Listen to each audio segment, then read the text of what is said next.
یه پسر با دقت زیاد تاریخ تولد روی چک رو یواش یواش تراشید و پاک کرد و جاش تاریخ تولد خودش رو نوشت. بعدش هم اسم خودش رو چسبوند روی چک. بعد یه ماکت هواپیمای کوچیک که از قبل توی آب خیسش کرده بود رو آورد، لوگوی شرکت هواپیمایی رو از روش کند و چسبوند روی چک. در آخر هم چک رو گذاشت لای یک کتاب ضخیم تا کاملاً صاف بشه. با این روش ساده، یه چک حقوقی جعلی اما تر و تمیز از یه شرکت هواپیمایی درست کرد و راه افتاد سمت بانک تا نقدش کنه. برای مردم عادی نقد کردن چنین چکی تقریباً غیر ممکن بود، اما برای اون مثل آب خوردن بود. چون خوب میدونست چطور آدم‌هایی رو انتخاب کنه که راحت‌تر گول می‌خورن. بعد از اینکه یکم دور و برش رو نگاه کرد، چشمش خورد به یک کارمند زن خوشگل توی بانک که به نظر می‌رسید خیلی زود به آدم‌ها اعتماد می‌کنه. دختره با لبخند بهش خوش آمد گفت و پرسید: "چطور میتونم کمکتون کنم؟" پسر هم با اعتماد به نفس کامل گفت که خلبان شرکت هواپیماییه و می‌خواد چک حقوقش رو نقد کنه. همین حرکت کافی بود تا کارمند بانک چک رو براش نقد کنه و کارش راه بیفته. بعد از این موفقیت اول پسر بیخیال نشد. رفت کلی ماکت هواپیمای دیگه خرید و شروع کرد به تولید انبوه چک‌های جعلی.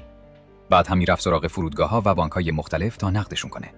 پاتوقش هم بیشتر بانک‌هایی بود که کارمندهای زن تازه‌کار و خوش‌قیافه داشتن تا راحت‌تر مهره‌هاش رو بچینه.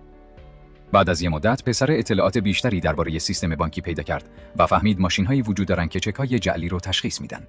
واسه همین رفت یه دستگاه قدیمی و خراب خرید، آوردش خونه و با دقت تک تک قطعاتش رو بررسی کرد تا بفهمه چطور کار میکنه. بعد از اون شروع کرد به ساختن چک‌های جعلی خفنی که حتی اون دستگاه‌ها هم نمیتونستن تشخیصشون بدن. اون خودش رو خلبان جا میزد، مجانی پرواز میکرد و توی کل کشور چک‌های جعلی رو نقد میکرد. یواش یواش کلی پول به جیب زد تا اینکه بالاخره سر و کله FBI پیدا شد و پرونده افتاد دست اونا. یه روز یکی از مامورهای FBI از روی آدرسی که روی چک‌های جعلی بود، هتل پسر رو پیدا کرد. مأمور با اسلحه وارد اتاق شد و وقتی ابزارهای روی میز رو دید، مطمئن شد که دیگه خود کلاهبردار رو گرفته. همون موقع صدای سیفون دستشویی اومد و چند ثانیه بعد پسر خیلی خونسرد و بدون ذره ترس از دستشویی اومد بیرون. پسر سریع خودش رو یه مأمور دولتی جا زد و به مأمور FBI گفت: "منم اومدم همین کلاهبردار رو دستگیر کنم." مأمور اولش شک کرد، اما اعتماد به نفس بالای پسر باعث شد بدجوری گیج بشه.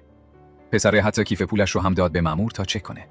درست وقتی مأمور می‌خواست کیف رو باز کنه، پسر بردش دم پنجره و به یه همکار خیالی اون پایین اشاره کرد تا حواسش رو پرت کنه.